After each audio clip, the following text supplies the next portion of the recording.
Good evening, everyone.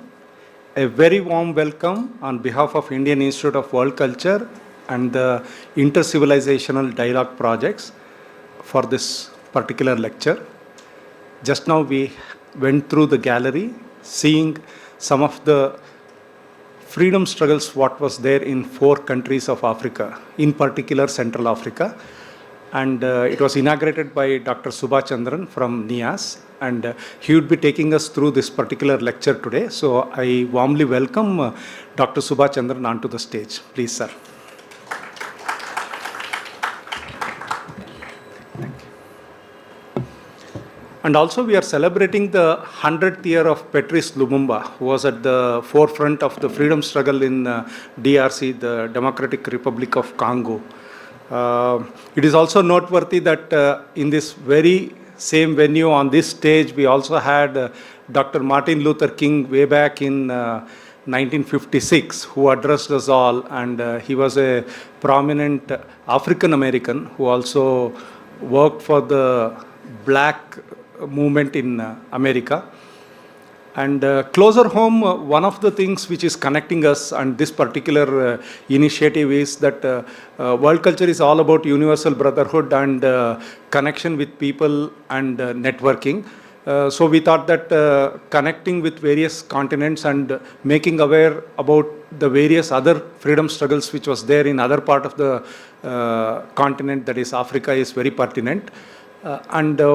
One of the points is that Karnataka is home to the largest Siddhi tribe in India.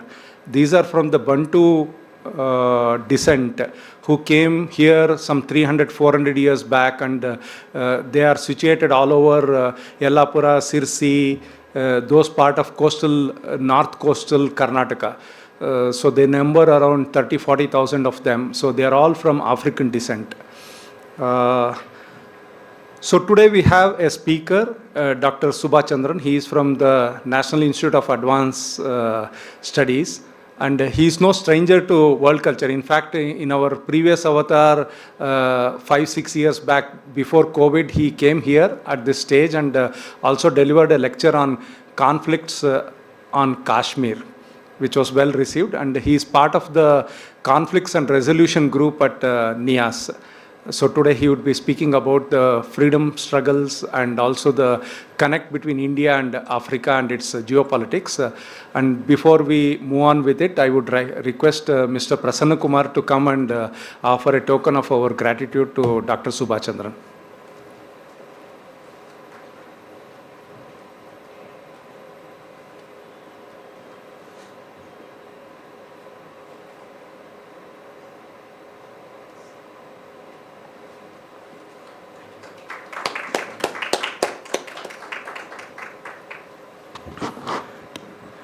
So, and to throw a bit more light and also the idea behind this particular gallery exhibition and the talk, so I request Dr. Nandita to take it from here.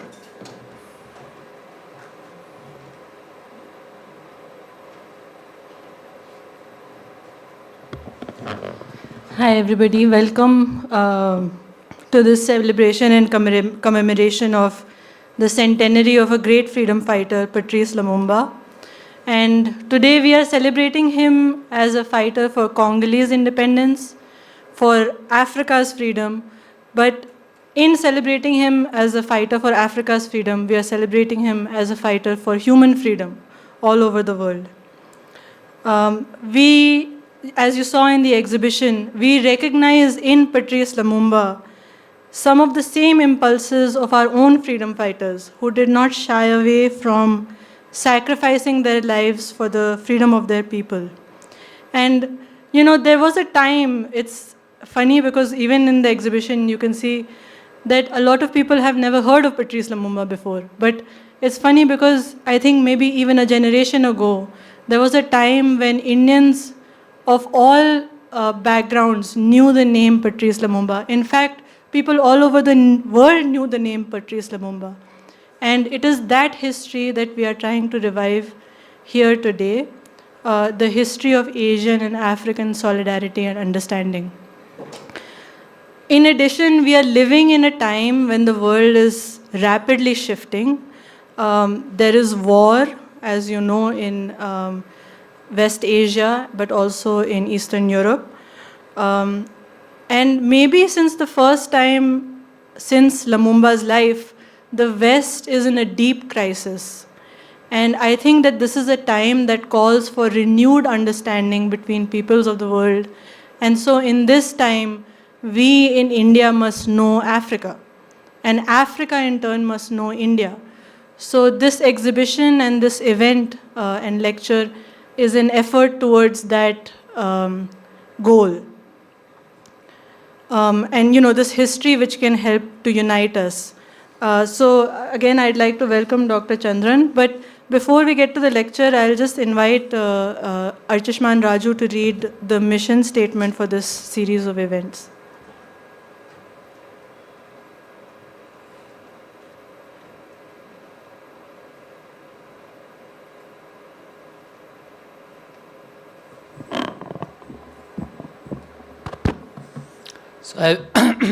So I will read the vision statement for this exhibition and this event that we are organizing today to commemorate the centenary of Patrice Lumumba.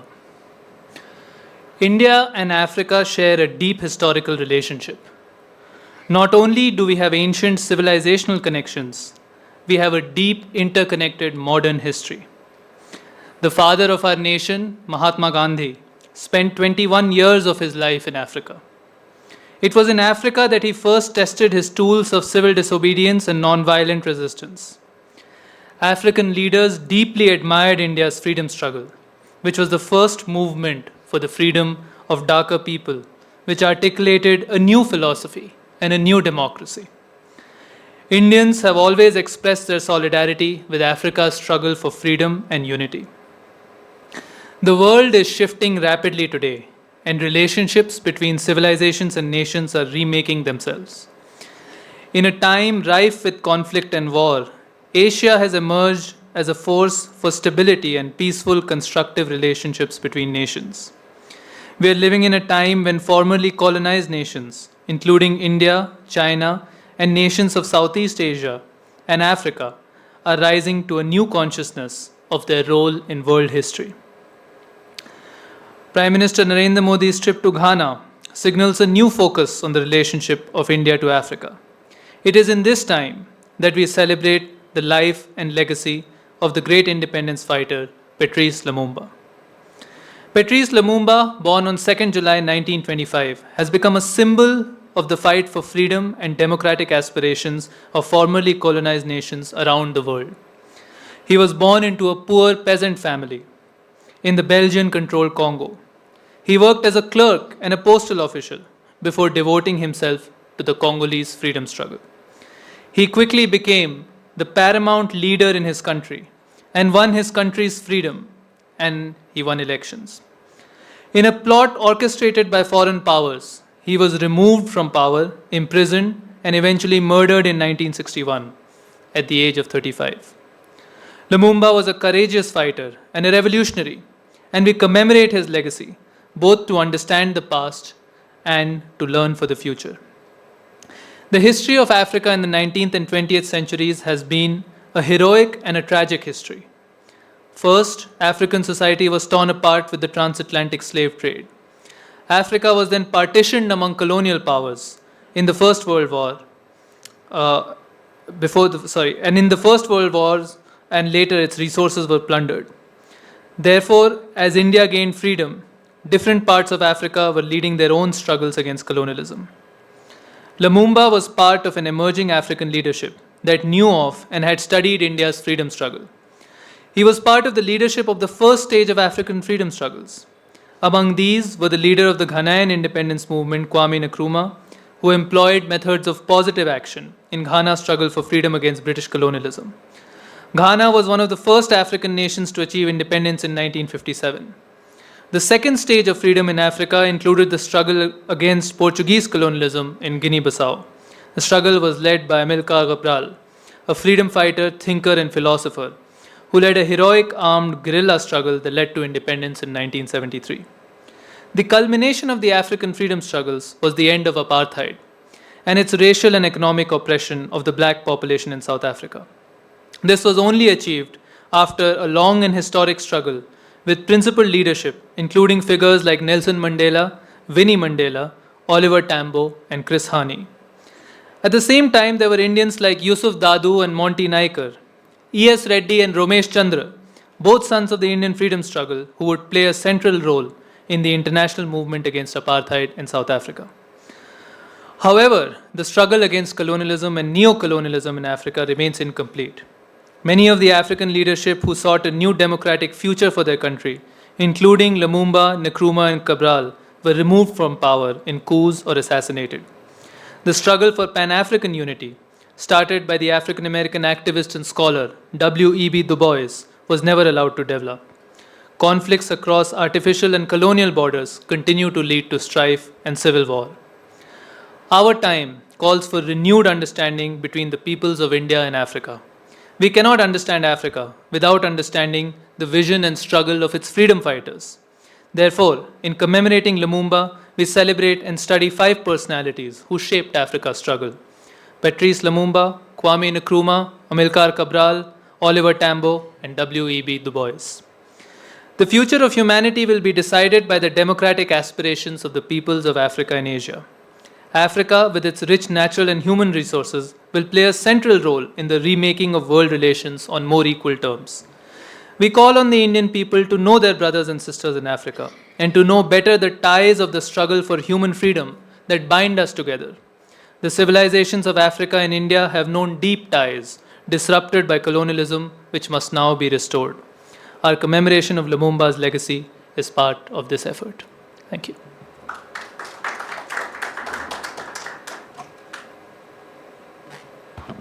I'll please request Shubham Shinde to recite poetry that was written by Lumumba in his last days in prison, and then we'll proceed to the lecture.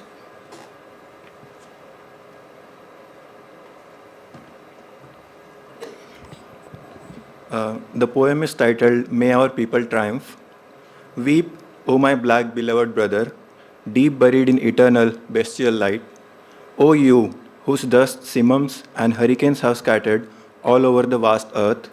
You, by whose hands the pyramids were reared. In memory of royal murderers, you, rounded up in raids, you, countless times defeated. In all the battles ever won by brutal foes, you, who were taught but one perpetual lesson, one motto, which was slavery or death. You, who lay hidden in impenetrable jungles and silently succumbed to countless deaths under the ugly guise of jungle fever, or lurking in the tiger's fatal jaws, or in the slow embrace of the morass that strangled gradually like the python. But then there came a day that brought the vile, more sly, more full of spite than any death. Your gold he bartered for his worthless beads and baubles. He raped and fouled your sisters and your wives, and poisoned with his drink your sons and brothers, and drove your children down into holes of ships.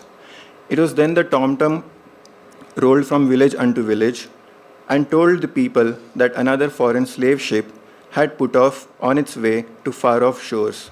Where God is cotton, where the dollar reigns as king, there, sentenced to unending, rackling labor, toiling from dawn to dusk in the relentless sun, they taught you in your psalms to glorify their Lord, while you yourself were crucified to hymns that promised bliss in the world hereafter. While you begged of them a single boon, that they should let you live, to live, aye, simply live, and by a fire your dim, fantastic dreams poured out aloud in melancholy strains. As elemental and as wordless as your anguish, it happened you would even play, be merry, and dance in sheer exuberance of spirit. And then would all the splendor of your manhood, the sweet desires of youth sound, wild with power, on strings of brass in burning tambourines. And from that mighty music, the beginning of jazz arose, tempestuous, capricious, declaring to the world in accents loud, that not entirely was the planet theirs. O music, it was you permitted us to lift our face and peer into the eyes of future liberty that would one day be ours. Then let the shores of mighty rivers bearing on their living waves into the radiant future, O brother mine, be yours. Let the fire's heat of that relentless midday sun burn up your grief. Let them evaporate in everlasting sunshine, those tears shed by your father and your grandsire. Tortured to death upon these mournful fields, and may our people, free and gay forever, live, triumph, thrive in peace in this our Congo, here in the very heart of our great Africa. Thank you.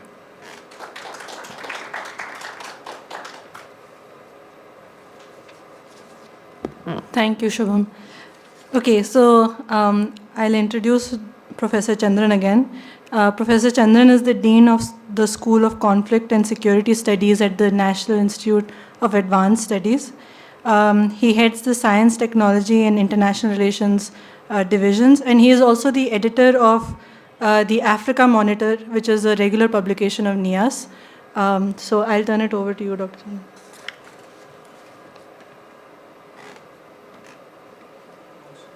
Would you like to sit or stand, whichever? Whatever you are comfortable with. No, whatever you are. I'll stand here. It's better. Okay, good evening, all. Venkatesh, Nandita, Raju, friends in the center. It's good to be back, almost after 7-8 years, I think, in this stage. It looks amazing and totally different, this hall. It was not like this when I came the first time. It's a great honor for me to get that invitation from you, especially to speak on Lumumba, and also the 4 other doyens from Africa. I teach a course on global politics. My focus is more on what is happening at the larger big power politics than Africa. Though I coordinate 4 regional studies: Europe, Pakistan, China, and Africa. The Africa studies is mostly done by a bunch of young scholars. I have a small team working on Africa with me. These are postgraduate PhD students. The idea is to build a core of scholars, Indian scholars, working on Africa. I'm sure you know that Africa has 54 countries. Even if you want to have a reasonable understanding of Africa, to have at least one scholar for each country, which is very, very, very, very, very minimal, you need 54 scholars to study Africa. Even the great Indian state does not have a diplomatic mission in all the 54 countries. So some of our ambassadors take care of 2 countries, 3 countries together. It's not only India, there are many other countries also do not have a presence in all the 54 countries. So I was trying to look at some data. I was surprised to see no single airline in the world fly to all the 54 countries in Africa except Turkish. The Turkish Airlines is the only airlines that fly to. No, what I'm trying to tell you is the vastness of the African continent and the need for us to study, and also the limitations that we have in India to study. In that context, let me thank the center here in Bangalore for deciding to spend a week or 10 days, especially on Lumumba. While when we talk about Africa, the big name that comes to us is Nelson Mandela, and the 4 leaders that you have chosen, and the 5th one from the US, you have carefully chosen from 4 different parts of Africa. I can understand the homework that has gone into it. Not only people like, you could have very well chosen Mandela, but then you decided to pick up Tambo instead of Mandela. I appreciate, and it's a kudos to you to choose these 4 people from South Africa, Ghana, Congo, and Guinea-Bissau, especially Ghana and Guinea-Bissau. So one of the quiz program that I do when students, this I want us to take it in the positive light.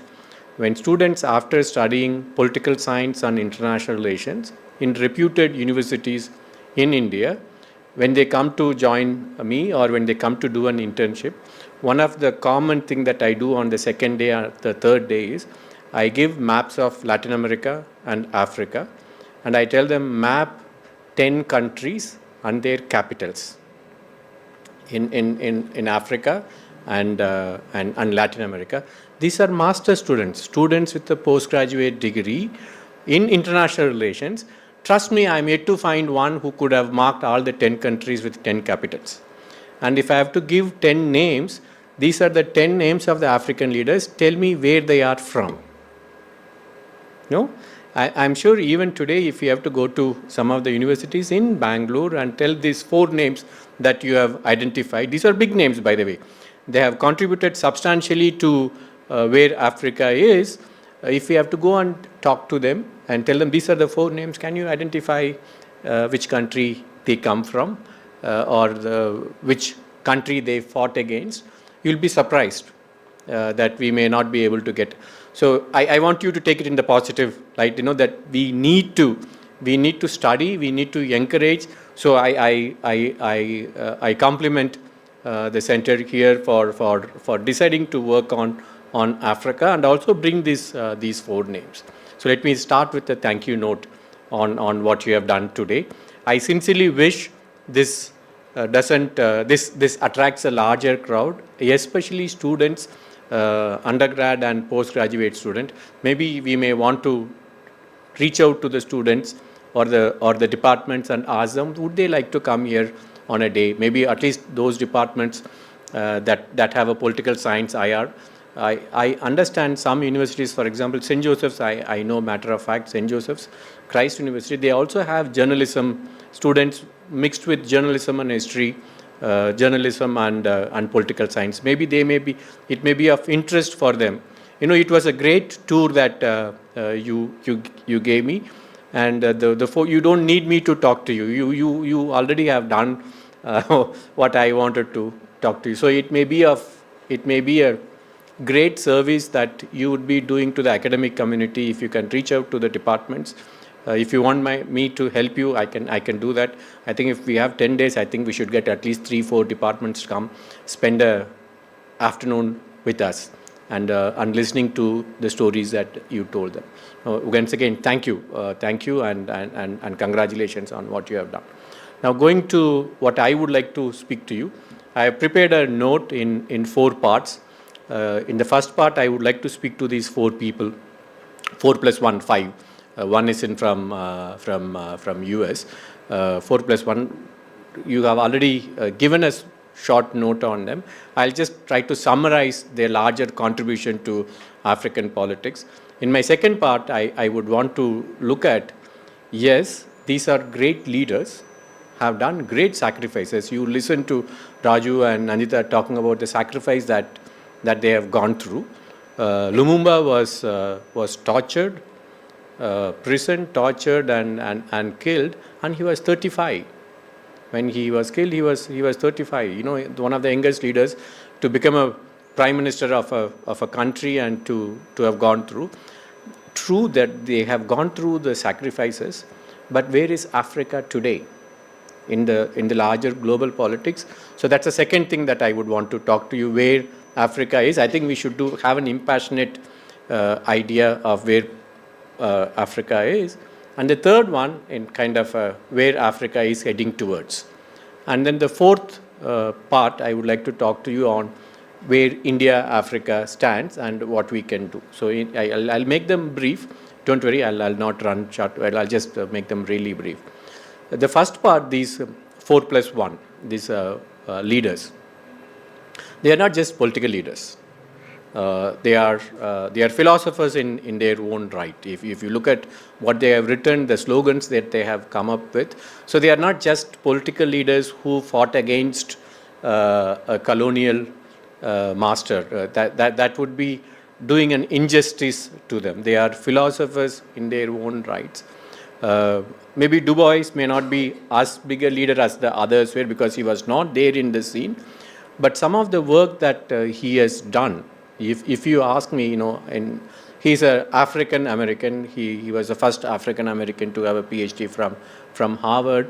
He wrote a couple of beautiful books on, including one on the soul of the black.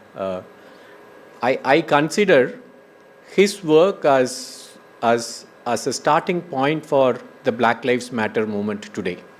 The last 2 years that in the US we see the Black Lives Matter movement, if you have to go through and look at where it all started, I think I would rather credit him 100 years before doing what. So they are also great philosophers. They are also humanists.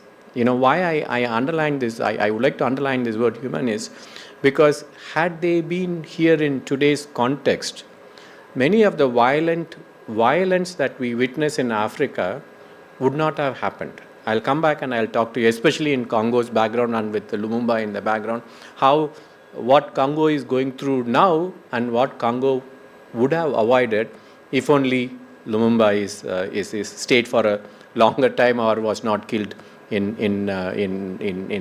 when he was 35. So they were great humanists. But the most important point, this I consider all four of them were Pan-Africans. This I want us to understand. Africa is a highly divided continent. I'll talk to you in my second section on how divided it is. Highly divided continent in terms of ethnic boundaries, national boundaries, and within. So from Lumumba to Tambo, they wanted to build an African identity.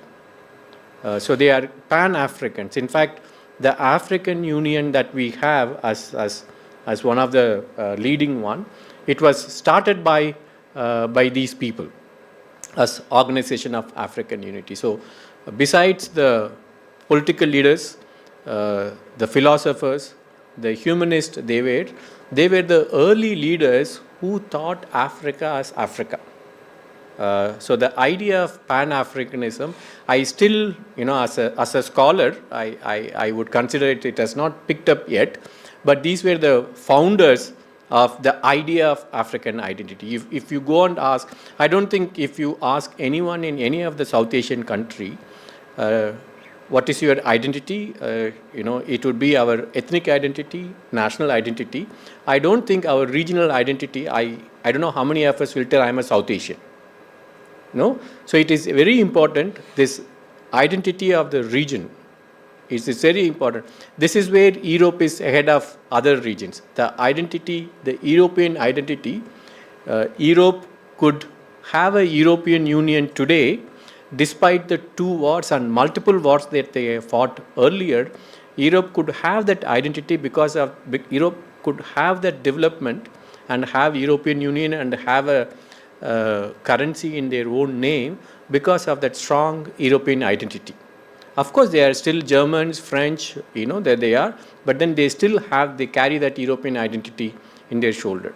I doubt whether South Asians, we as a South Asian, ever have told in public, I am an Indian, but I am also South Asian.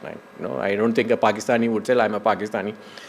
Perhaps when we are in US or in UK or in another place, that there is a sense of that we are all from South Asia, but within the region, I don't think we have.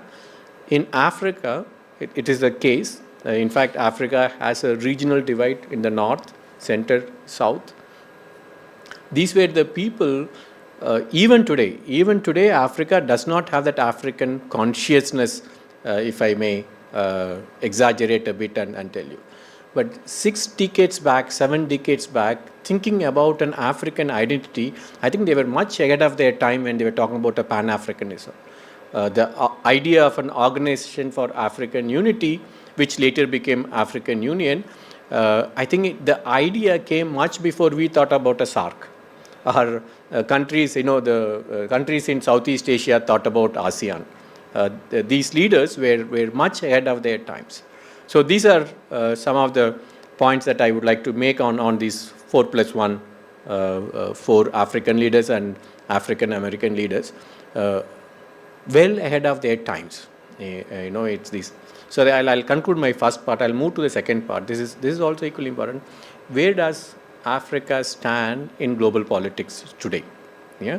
So the 4 or 5 points I would like you to take it with in the right spirit, because these are not promoting or pushing Africa in a positive one. We are seeing where Africa is, keeping in mind what the founding fathers from Tambo to Lumumba wanted, where Africa is. I'll make 5 or 6 points both about Africa and how we see the rest of the world see Africa. One, all these 4 leaders, what did they want? They wanted Africa, their countries, to be independent. A, independent of a colonial master. B, C, the most important, they want, as Tilak would say, I want to have freedom, and I want me to be the deciding authority of the inclusivity, who would rule the country, that the idea of democracy. This is what they were all talking about, these 4 leaders. But the first point that I would want to talk to is how inclusive is the governance in Africa, and more importantly, how democratic Africa is today. If you look at the numbers, Africa is going down on the democracy scale. Let me take the northern. I want you to visualize the northern part of Africa, Horn of Africa in the east, and the Western Africa in the western part of. This region is now called as the coup belt because of the number of military coups that have happened. This is referred as the coup belt. In the last 5 years or last 6 years, more coups have taken place in this belt than in the rest of the world. In fact, there is only one other country that witnessed coup, that was Myanmar, in the last 4 or 5 years outside. So from what people like Lumumba and Tambo wanted to where this region is, the slide in democracy. They were ruled by the military. So if I am from Ghana, or I am from Congo, or I am from Niger or Mali, I would ask, all I have done is I have thrown the colonial rulers, replaced with another set of elites, the military elites. I'm sure you would understand the political elites and the military elites. The political elites were colonial masters then in the 50s and the 60s. Now I am being ruled by the military elite. Am I the ruler? So that's my first point to you, the slide in democracy. Of course, there are a few countries, but more or less that we see there's a slide in. The second point is the nature of the governance. Yeah, even those countries that are relatively democratic, where there is rule of there is elections and democracy. The question of governance, how well governed African countries are. Again, there are a number of indices at the global level that say how poorly governed Africa is. There is one interesting index published by the US Funds for Peace. Don't worry because it's in US, but they do a fairly good job about the index. So they talk about these fragile states. Earlier, the index used to be called as failed states. Now it is called fragile states. The fragile state index, if you look at, most of the countries in the top 25 are from this region, Africa and Middle East. So the MENA region has the most number of fragile states, telling how fragile the governance process is. Once again, if these four leaders have been there, I doubt whether any of these things would have happened. Why I underline the word humanists is that because they realized what the countries needed. That's where they were talking about humanism, forgiveness. In their writing, that you would repeatedly see those words. So not only the nature of the government, whether it's a military government or a democratic government, the nature of governance. That's my second point to you. Nature of governance is weak. I'll give you one more number, very I get emotional when I go into the details of these numbers. Couple of weeks before, the World Food Program published the hunger spots. They publish which are the hunger spots. They have identified 13 hunger spots in the world. And of the 13, 8 are in Africa. That says how poorly governed Africa is. So that's my second point to you. One is the nature of government in Africa. The second one is the nature of governance. Yeah. The third one is again very unfortunate. The intra-state conflicts. For example, in South Asia, there is a problem between India and Pakistan, between India and Sri Lanka we had earlier. But the number of bilateral conflicts within Africa is also substantial. Since we are talking about Congo, as I am talking to you, they have just completed a peace agreement between Congo and Rwanda. And that agreement was forced on them by Donald Trump. That Trump forced these two countries in return that he will have access to the rare earths in Congo. Similarly, that you can say Rwanda and Burundi fought a very long, bad wars. In northern part of Africa, there is a deep divide between Ethiopia and Egypt on whether to build the Great Renaissance Dam along the river Nile. So this is a third point, that the differences between the countries. These differences, two things that we have to look at, and then I want to relate to the first point, where I was talking to you about these great leaders, like these four, who talked about the Pan-Africanism. The fight between the countries is because absence of leaders like Lumumba, Tambo, and absence of idea of we belong to Africa. Otherwise, the idea of a great Renaissance dam, which would help 3-4 countries together, is seen as me versus you. And it is in this context, African Union is unable to do much in Africa, in terms of bringing these countries. So that's my third point to you, the conflict between the countries, whether it is between Rwanda or Congo, or between Ethiopia and Egypt, or between the other countries, they remain unresolved, and I fear they would remain unresolved.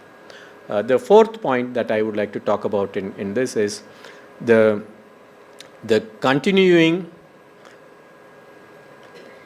There was a time we were talking about slave trade, the exploitation of Africa. Maybe my great-grandfather period that we were talking about the slave trade, in which Europeans, Americans, and others from what is now seen as the first world, exploitation of people. And sometime in the 60s, 70s, and 80s, maybe my father generation would have the entire idea of blood diamonds. I'm sure you would know. It's about looking at Africa as a source of minerals. Yeah. And now my generation that I'm talking to you now, from the slave trade to the diamond trade, now we are looking at rare earths and critical minerals. It's not in the same diamond one. That's why Trump is interested. I have to tell you this. This, when some of you may have listened to Trump when he gave that address in the Congress, to the U.S. Congress. Yeah, I would want you to. That's the time that he was making a point why U.S. should invest in Africa. After that, he cut down aid for many countries, including India, including in Africa. I don't want to name those 2 countries that he says in public out of respect for these countries. And he says addressing the Congress, telling that US has been helping country A in supporting, in giving them rape aid kits. and then he names the country, looks at the Congress. Have you heard about this country? And there is a kind of an applause, or people in the Congress have not heard about the country.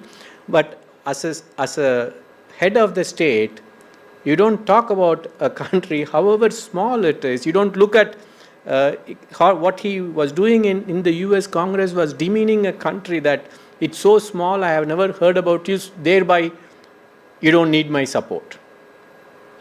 That's a larger attitude. This is more, I consider this as not just an exploitation, it's a continuation of that attitude towards how you see African countries. So from slave trade to diamond trade to the rare earths, that 3 generations have seen different sets of exploitation. Now when my son, I hope my son continues to be in my field, and if he comes 50 years down the lane to this stage and talks about Africa, what would be you think the nature of exploitation would have ended, or he will be talking about a different exploitation? I don't know, because 3 generations of exploitations have come to an end. I'm afraid and I fear this exploitation, this global exploitation of Africa would continue. This could not have happened if only the people whom you showed lived for a longer time, or had a longer time to rule. And they were, some of them, there were coups, they were overthrown by with international support or without the international support. If only these things had not happened. Imagine if you have to go back in the timeline and then say if these 4 people were there, I doubt whether this exploitation would have continued the way it is continuing. The 5th one, it would be hypocritic of us, including me, to talk about Africa and talk about all those things if we do not look into where we stand. I'll start with United Nations to the countries, including India and all the way up to Australia. I started with that note that students of international relations with a master's degree cannot name, I challenge, cannot name 10 countries, the capital and the prime minister. That says something, that we do not bother. No? I mean, Darfur has been facing famine for the last 20 years. People have been dying. Our conscience, is, how do I put it? We are a bit hypocritic, the entire international community. When we talk about Africa, we say something, but we don't convert that point into action and help Africa. This starts from the United Nations. I don't know whether you remember when they were telling the story, there was a reference to UN and what UN Secretary General, what role he played. So it starts from United Nations Secretary General. Institutions, World Bank, IMF, countries, US, there is a deliberate undermining of or looking the other way to the problems that we see in Africa. The last point in this section, having said that we are not bothered, but then we want to be there. Meaning, the Americans want to be there in the US. I told you Trump wants to have access to the minerals. The Chinese are there in a big way. Chinese see Africa as a source of minerals to help them as a supply chains. The renewable energy sector, if China has to grow, they need minerals, they need to build better batteries. If they need better batteries, they need better mineral support. So they are coming to Africa. They are also seeing Africa as, I'll come to this point later, they are also seeing Africa as a market.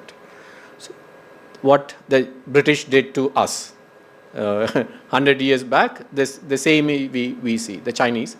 Europeans are not completely out even today. There is the Russians are present in the form of Wagner Group. Besides these 3, the point that we may not have read much is the presence of the Arab countries as a part of conflict in Africa. They are taking sides.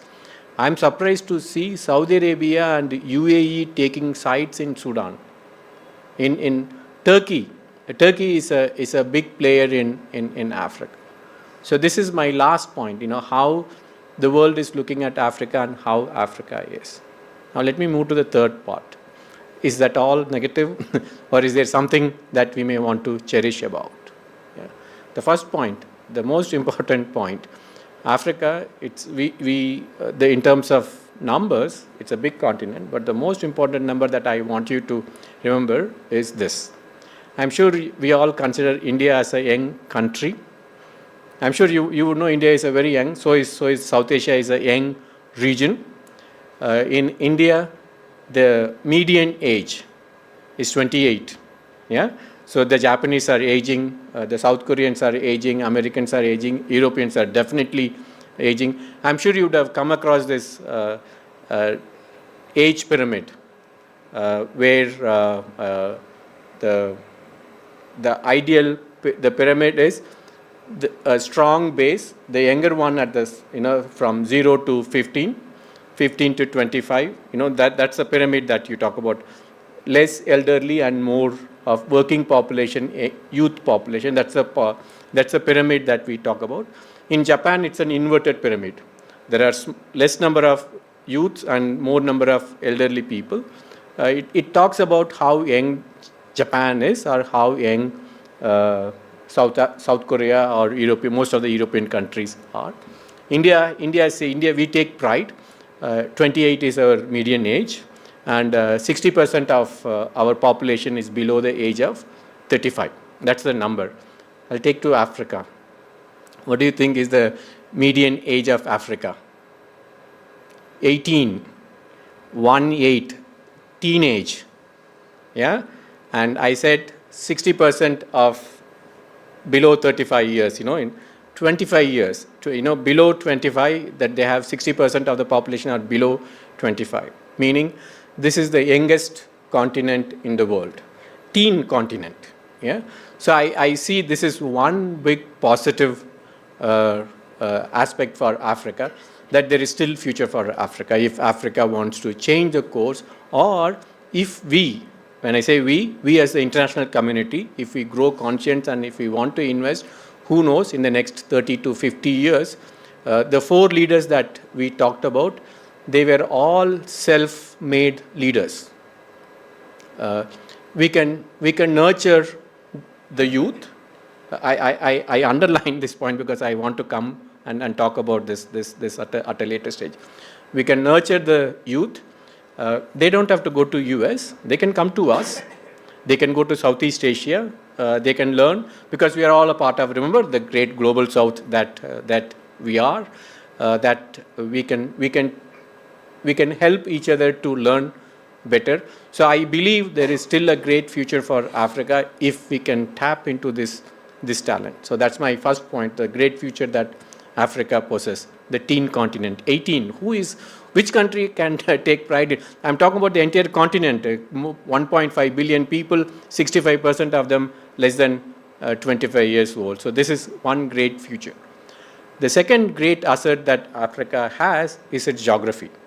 When I say geography, I mean 2 things: where Africa is and what Africa has as a geography. Both are great assets. Look at the map. It connects the Atlantic with the Indian Ocean. Yeah, the geography hasn't changed. This is still the biggest trade route of the world. If you have to go to Europe, you still have to go through Indian Ocean and US this side, or Europe this side. This is the route, or the Suez Canal. Again, you have to go through. So the geography still favors Africa. And what is in the geography? I was talking to you about the diamond. I was talking to you about the minerals. This is the greatest asset. If only Africa has better leaders, I think Africa would be in a different place. That's where I'll move to the third point, which people like Lumumba talked about, the Pan-Africanism. I was telling you about this, the lack of Pan-Africanism. Slowly in the last 5 to 10 years, I see the African Union slowly expanding its presence. In the last G20, India made African Union as a member of G20 that showcases the potential of the African Union. What is African Union all about? Of course, there are, if I have to talk to you and speak to you about the challenges that African Union facing, that will be a totally different lecture. Of course, African Union has challenges, there are limitations. But despite that, if African Union can become a member of G20, which means there is something in it. So the previous point that I talked to you, previous 2 points, a young continent with a great geography, if only if it has leaders like the 4 people that you referred to, I think Africa has the potential to become a great continent. Now let me move to the last point, what India can do about it. Yeah, and I'll stop here. Just 5 minutes more, sir. I'll stop there. We and some of the photos that we refer to that you showed. India's presence in Africa from the days of Nehru, there is a strong state-led collaboration with Africa. The pictures that you showed Nehru with them, yeah, that is only one part of the story. India's great presence in Africa is led by the Indian society. I strongly believe even today the idea of India amongst the Africans is not led by people like Gandhi and Nehru alone. It's led by Indians living in Africa. That we are the visible face of India. When I say we, not the government of India, people like you and me. The Indian community is one of the most well integrated community in Africa. So people look at Africa. Of course, Gandhi is a big name that we are seen as the descendants of Gandhi in terms of the great country. So the Indian presence at the state level, government level, and equally more importantly, the Indian presence at the social level, people to people level. So next time when you do this, I want you to find some pictures that would project the people to people connect between India and Africa. And even more, let's take state by state. Let's do some research. Look at Kerala, Karnataka, Tamil Nadu, Maharashtra, Gujarat, and get those connections. I think it would be, this is one great potential that India has. Yeah. Why I talk about the second rather than the first is this. The great Indian state, if there has to be serious interaction with Africa, they have to facilitate the movement of people. Yeah. But equally important is expansion of us, the expansion of the society. In between, people are now talking about the great Indian business presence. With all respect to the business community, whether it's a Chinese business or Indian business, it's going to look at in terms of profit or loss. Yeah. So I think we should look at more Indians going to Africa, the Indian people, Indian society. That should be our primary push, not just trade alone. So I request you to consider this point. Let us not look India-Africa relations in terms of trade. India-Africa trade is 9 billion, 90 billion today, 20 billion previous. No, let us not look into. Let's look in terms of how many Indians are in Africa. So that's the first point that The second point, if really want to be I sincerely believe India has the potential, and I believe India could be one of the few countries that has the potential in terms of bringing Africa to us. One, we going to Africa. The second, we getting Africans to us. I'm sure you would have all seen in our educational institutions, there's a very small African student presence. It can double, triple, it can grow multiple times, if we take a conscious decision to get African students. The point that I said, the teen society, the young ones, it is better that we nurture them at an early stage. So maybe in this place, maybe we can have a dialogue amongst our educational institutions.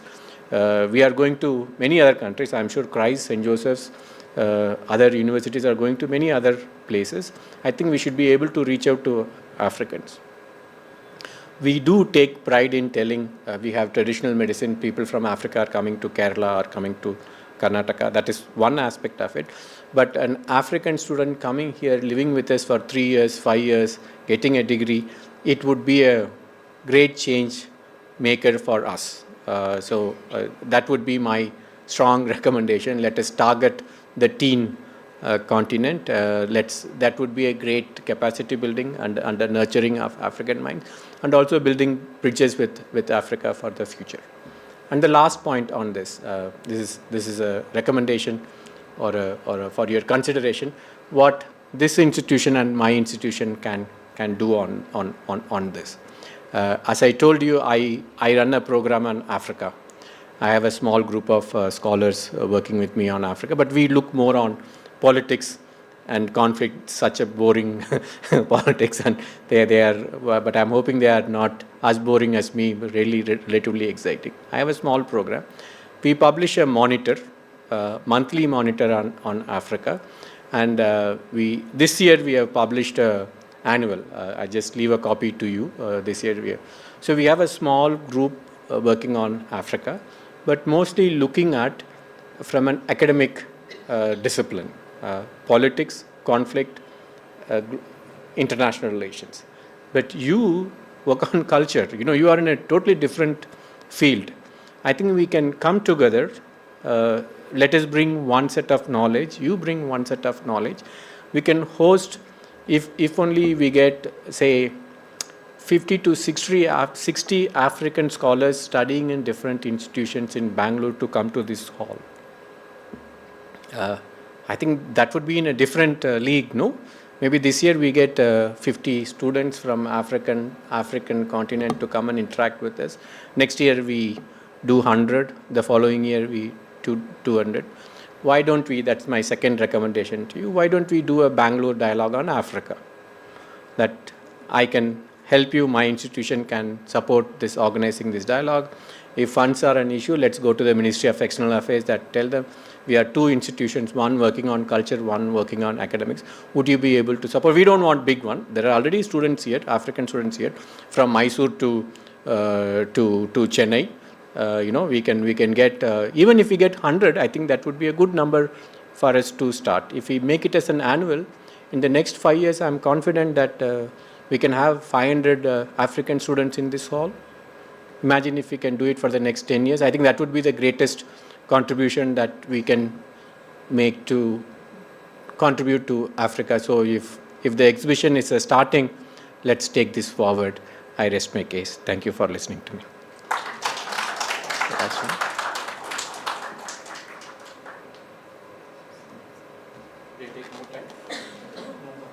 Thank you. No, you didn't take too much time. That was great. Gave us a lot to think about. Yeah, we have some time for questions and discussion, and we hope that this can be. Please speak your mind, even if it's not a question, but rather a comment. I would encourage you to speak up. But maybe I can start, Dr. Chandran, because. Would you like to? Okay. No, mine would be much more simpler one, or maybe some curious thing, because Professor alluded to the fact that the only airlines in the world is the Turkish airline, reaching some 57 countries of Africa. So is it that they went on that path as a organic progression, or was there a strategic intent to that? And is there any governmental, that is the Turkish influence strategically inside Africa, or is it only business that the airlines happens to be there in 57 countries? It's a good question. I was telling them that only Turkish fly to all the 54 countries.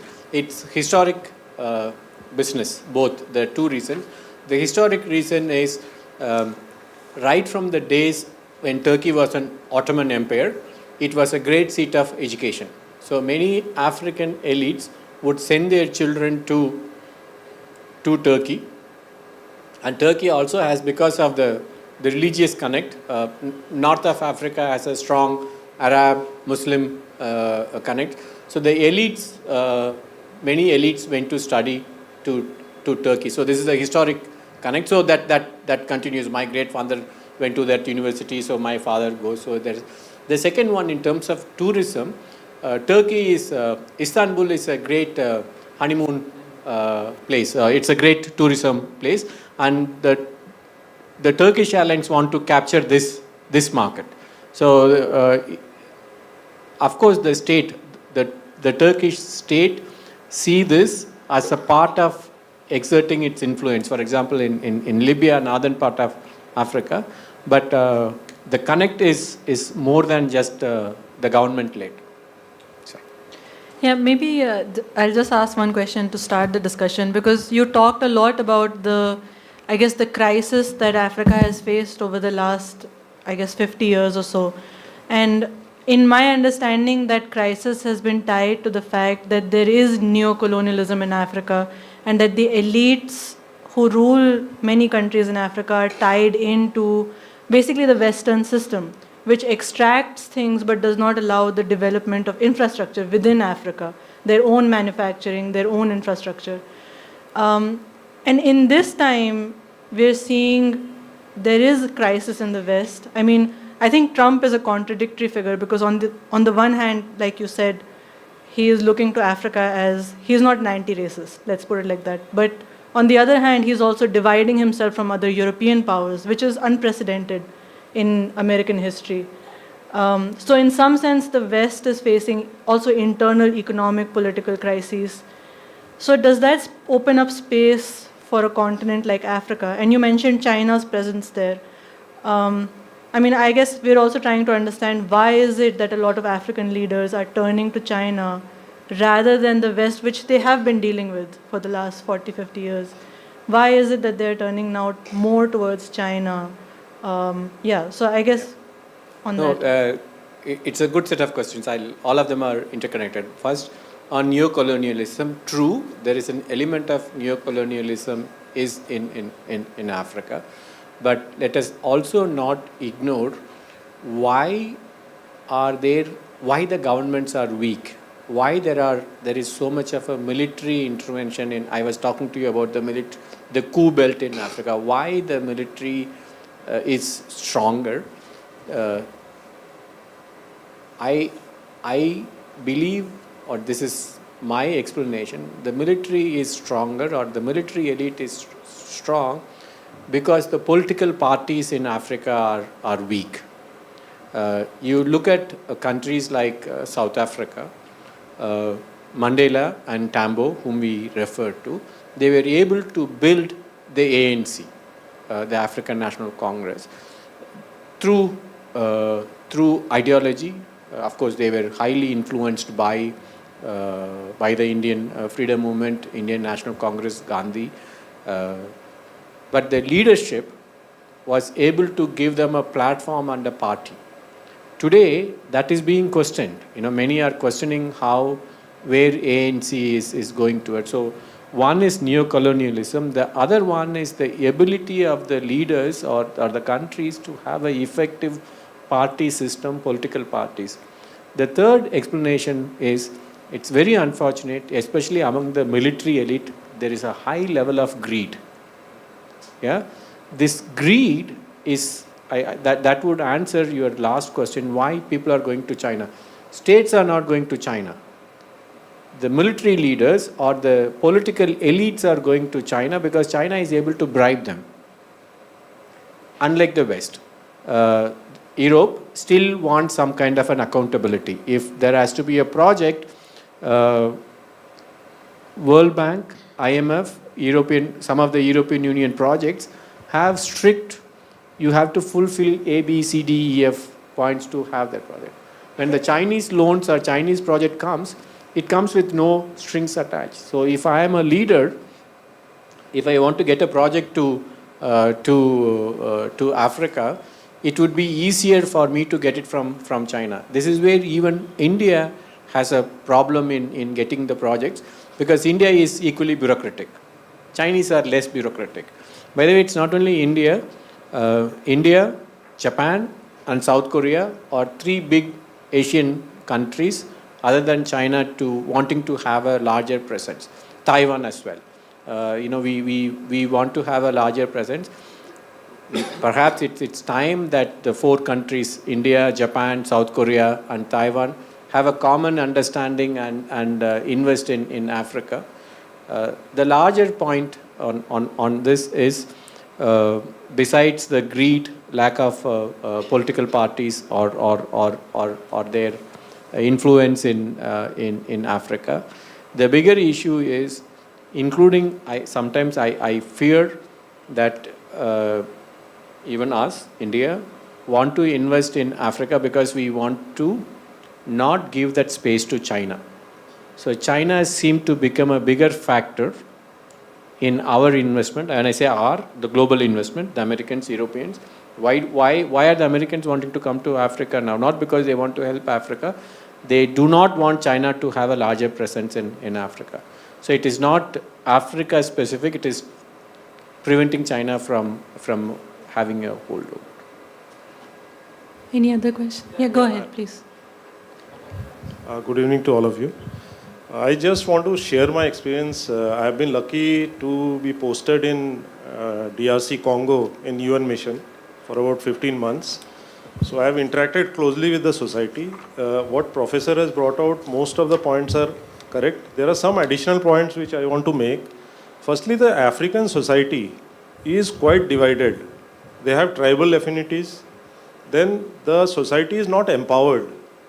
Unlike in our country, it's a matured democracy and people are empowered. So there is lack of institutions and lack of education.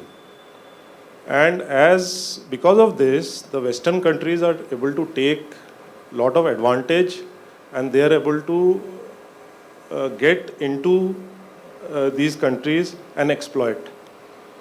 So over a period of time, the exploitation has taken place and that sense of empowerment is not there in the society. That is what I realized as part of the UN mission. So that is where India may cooperate with them as far as education is concerned. Also empowerment of the society, creating institutions and making their political system strong. Again, the African Union as a concept is good, but it does not work on ground. Because every country has different ethnic composition and so many diversity is there.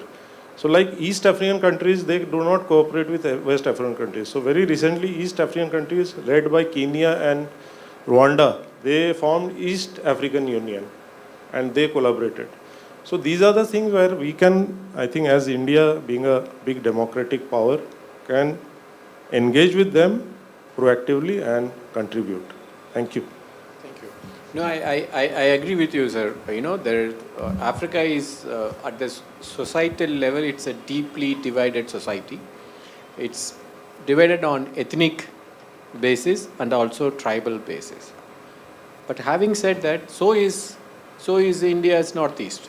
If you go to India's northeast, that you would see a strong ethnic divide and tribal divide. So is the divide is what preventing Africa from growing up? I doubt. But the second point, what you have answered, empowerment, education, I would say education and health. These are two sectors that where India can intervene substantially and start from below. These are two sectors that will also get a lot of cultural connect with India. So I totally agree with you, education. I would want to add health. That Indian pharma industry has a lot of positive one. If we can have, I'm sure that we have been talking about even eye hospitals. If Indian eye hospitals, you'll be surprised the number of people who go blind in their 50s. The number is huge because they do not know that there can be a cataract operation. So the health and education is two sectors that where India can really help. Go ahead. Yeah. Thank you, Professor, for your talk. I'm just wondering, couple of questions, if I may take the liberty of asking. The first one was, as you just mentioned, there's also so much diversity within India itself, much like, since we are quite the subcontinent. much like there is diversity in many African nations. Why is it, do you think, that we were able to rise into a mature democracy in the same time period, whereas the African nations, whether together or individually, somehow always splintered into multiple either dictatorships or other states? That was one question. I can ask the others later, or would you like me to ask all the wonderful. questions? The answer is simple. It's there in front of you. We were talking about these 4 leaders in Africa and how these 4 leaders, look at the time span that they had in terms of governance. Look at the leadership that India had in the first 6 decades. The number of prime ministers that you had. That provided stability. A. Look at the number of political parties that India had at the national level and at the provincial, regional level. The Indian political parties, irrespective of the criticism that we may have, provided the strong backbone for the matured democracy that we have become. The third most important one is the strength of the Indian institutions, the bureaucracy. So much so, except for that one 1979, you would have never had never had a phase in which we thought there would be a military influence. Forget about intervention. No, we never had that because of the strength of the institutions, whether it is judiciary or whether it's our belief in parliament, constitution. All of them is what is missing in Africa. The leadership, constitution, institutions. When I say institutions, it's just not political parties, it's judiciary, it's election commission. So this is what I would say, irrespective of the divide that we have in India, the institutions, and they do deliver. And they emphasize on education. I think this is something that we have to give a big round of applause to all our leadership from 1947 to 2025. Look at the number of institutions, how we started and where we are, and the investment in health. I'm sure, when is the last famine that we heard of in the last 30 years? And look at I told you about the hunger spots in 13 out of 13, 8 are in Africa. Let us ask, of course, doesn't mean that there is no poverty in India, but how many hunger spots are there in not only in India, in South Asia? It's because of these factors. I hope I answered your question. Yes, I wondered if maybe the answer may also lie in socio-cultural factors as well. Did you think that could have some role to play in it? Not just political, which is also there. I do. I think the emphasis on education, irrespective of whether we can afford, we did. I think my parents, irrespective of whether they belong to middle class or lower middle class, they emphasized on educating their children. I'm hoping I will do the same thing with my kids as well. So this emphasis on education comes from the basic, it comes from inside. The state didn't tell us. And also they emphasize on of course, I told you that we did have differences, but as communities, we also sat together and discussed. When 2 communities placed together, they did fight, but they also negotiated and dialogue. There are in a couple of places in Africa, you'll be surprised, there is a conflict between the farming community, the farmers, and the herders. The cattle owners and the farmers. The farmers want to farm, the cattle owners want to graze, and there is a big conflict between these two. I thought these are people placed in the same social environment, and they will understand each other better.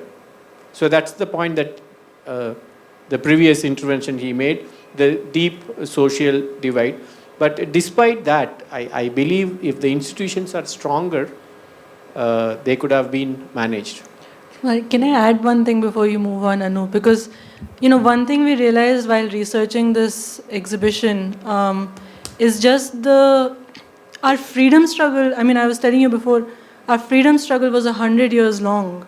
And I think many of the institutions that you're talking about, or even the ethos that came from that freedom struggle of many, many generations engaged in a struggle for freedom through non-violent means, I think laid the foundation. But in a place like the Congo, I mean, they didn't have that kind of time. And like Dr. Chandran was saying, I mean, these assassinations, that natural development that society takes across generations, just cut short. I mean, how are you going to develop after that? Yeah, it's a very valid You point. should come and teach my students. Oh, Last question, if I may, then I'm done. I just wanted to understand also, because you mentioned the World Bank and how they are coming into Africa, or they place a lot of loans, restrictions and conditions for doing business, whereas China, on the other hand, doesn't ask any questions.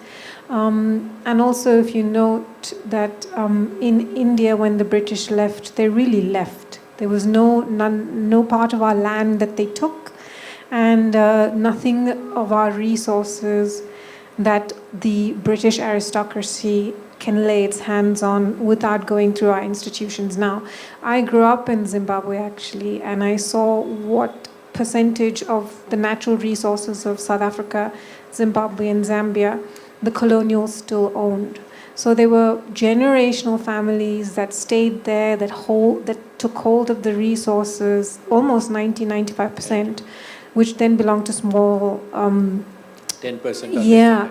And then what happened was that these colonials had still very strong ties to not Africa, where they made their money and said they belonged and cast their votes, but rather their mental socio-cultural ties were still very European, and they still very much lived as the owners and of the elite upper class, I mean the elite cream, where everybody else had to serve them.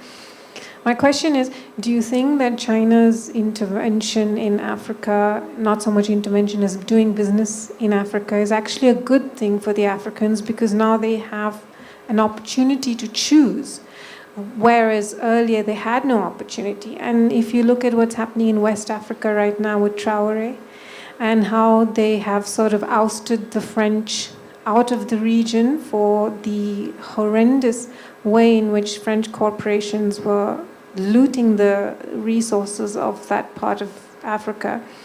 I just wondered if you feel overall it's positive that China is there and it's at least giving them options. And that's my last questions. Thank you if I hogged the mic. Thank you. I may disagree with that point. I'll tell you why.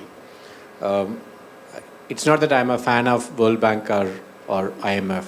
The conditionalities are severe, or sometimes there is an element of what people would want to call it as a neocolonial. But having said that, the conditions also talk about transparency, social impact assessments, what kind of a projects and what kind of a social implications that those projects will have.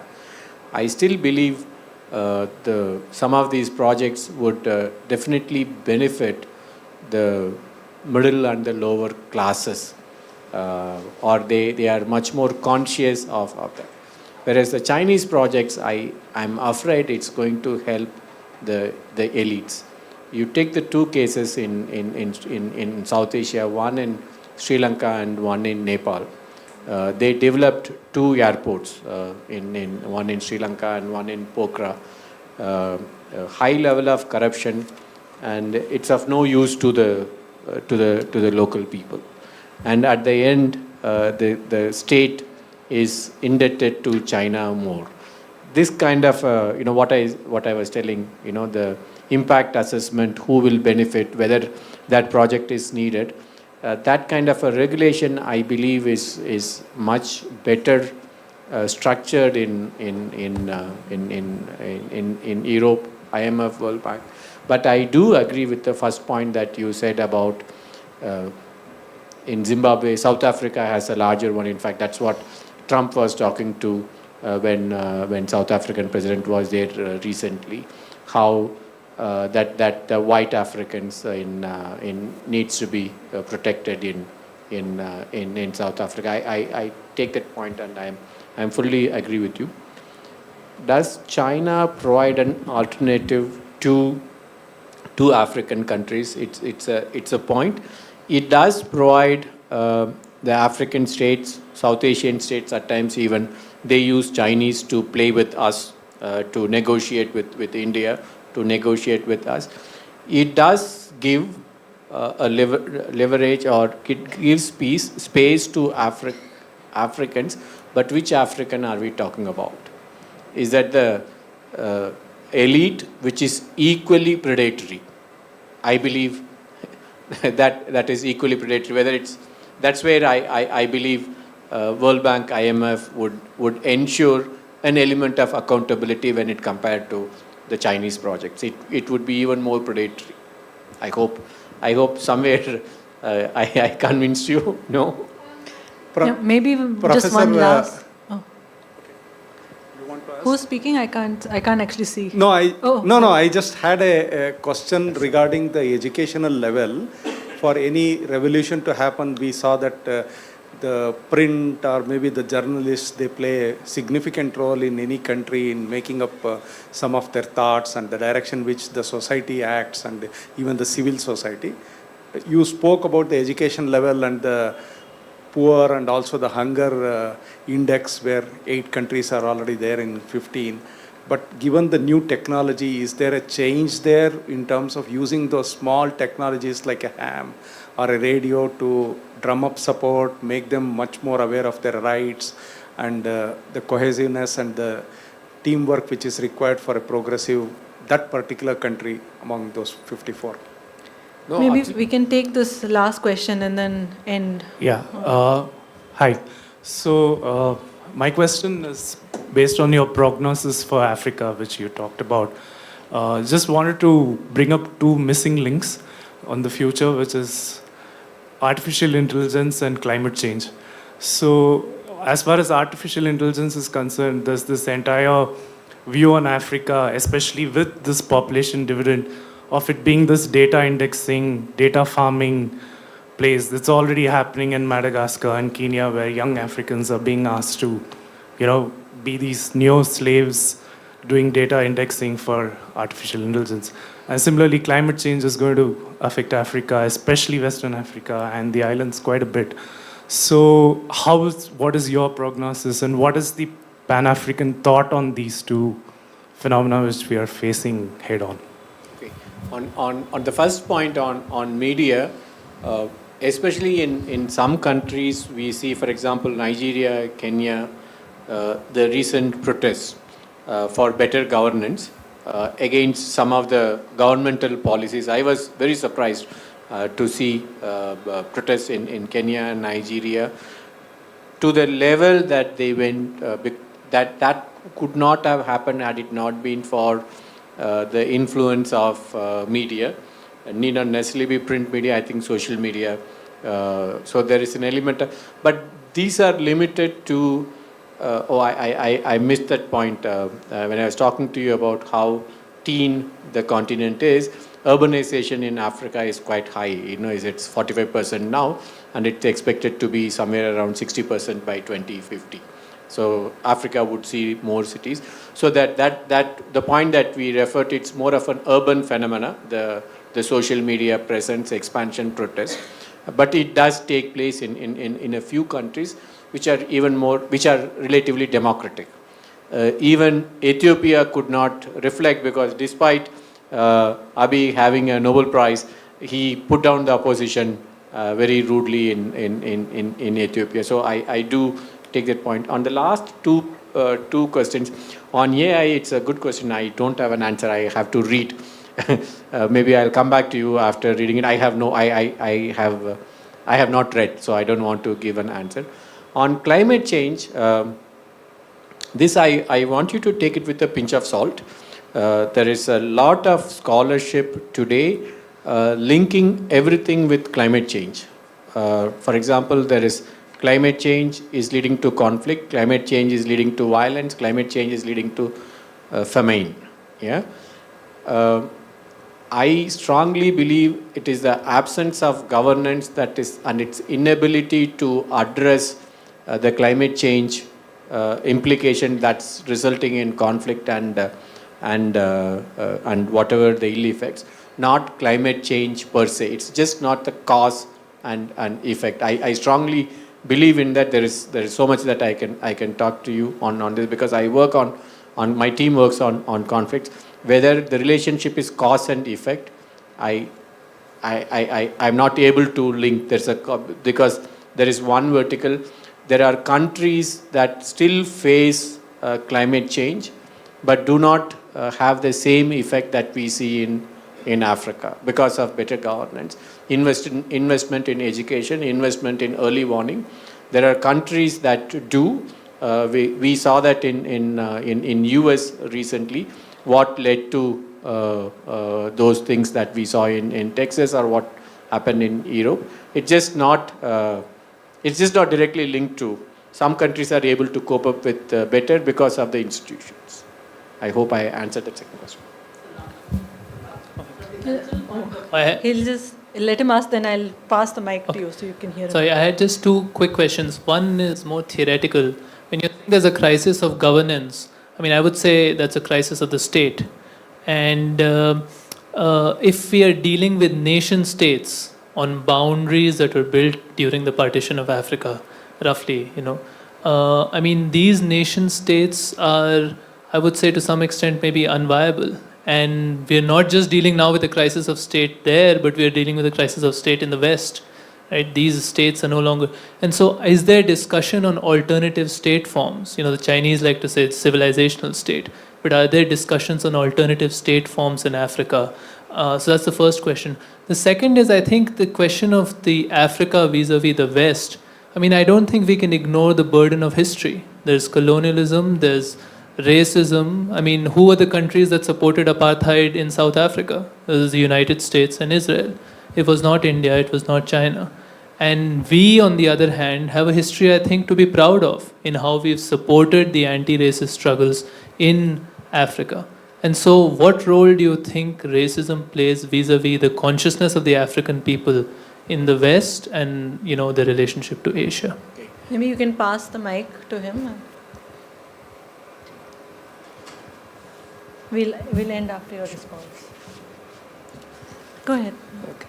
From the cultural point of view, I wanted to talk about Indian culture and Egyptian culture are very, very long back. And whether that Egyptian culture, even today, can they unite all the 54 countries of Africa? Is there any connect between these countries? Okay. No, the first point I'll just start on that. It's a theoretical one, not theoretical one. I think it's very practical. The idea of going back to a non-nation state with loose boundaries is not likely to happen. I don't foresee this. In fact, even countries that talk about this are strengthening their border, building fence, building walls. We are looking inwards, though we may say we are a large one, but I think the boundaries where it was when we got independence is the boundary that we are going to work with. So I don't foresee idea of the lessening of the boundaries. Where what may happen is what happened in Europe, where the borders may become porous and easily crossable, but not non-existent. You look at Europe, I'm still a German, I'm still a French, I'm a Belgian. I have a European, but I'm never going to give that identity and then say we Europe. So I don't foresee that we going back. The second point is I'm a bit critical on blaming it on the colonial past and colonialism for all the ills that we are facing today. I am one of those few who believe that it's time we take responsibility for our action, and after 7 decades, if I still have to blame what happened, I do agree the point that she made that there are some elements haven't gone yet. I do agree with that, But even after 7 decades, 8 decades, if we still talk about and make that as responsible for my inability to move ahead, I believe we are trying to escape from fixing responsibility and what we should do. I hope I'm a minority on this. Many of my friends do not agree with me on this position. I believe it's time that we take responsibility and take us into the future instead of looking back in the past and then say where the problems are. On Egypt, it's an interesting question. Egypt does not have a good relation with its own neighbors. Forget about with rest of us. I was talking to you about this great Renaissance dam. They do not. Besides, Egyptians are seen more as an extension of the Middle East. Africans do not. I don't know whether Egyptians themselves consider themselves as a part of African. So the Africans do not identify with Egypt. So I don't think there is much of a strong connect between Egyptian civilization and others. Okay, thank you. Well, we're out of time, so thank you all for coming. We'll give another round of applause to Dr. Chandran. And I want to leave you with a few lines from a poem that was written by Langston Hughes, who's an African-American poet, for Lumumba.